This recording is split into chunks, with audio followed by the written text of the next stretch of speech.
Title: Gimmick. Catching attention with clever tricks. Meaning: today, we're discussing the word gimmick. A gimmick is a clever and often attention-grabbing device, idea, or strategy used to promote or market a product, service, or idea. It's a term that signifies creative tactics. Pronunciation.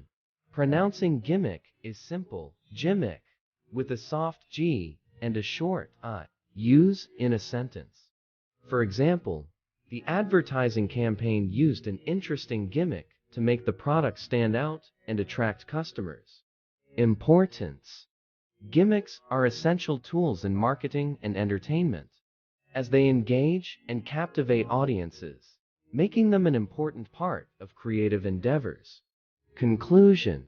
In summary, gimmick is a word that embodies the art of catching attention and sparking interest through imaginative techniques.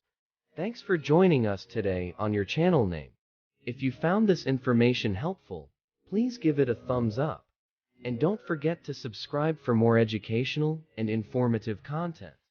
Stay tuned for our next word exploration. Until then, appreciate the power of gimmicks in capturing our imagination and curiosity.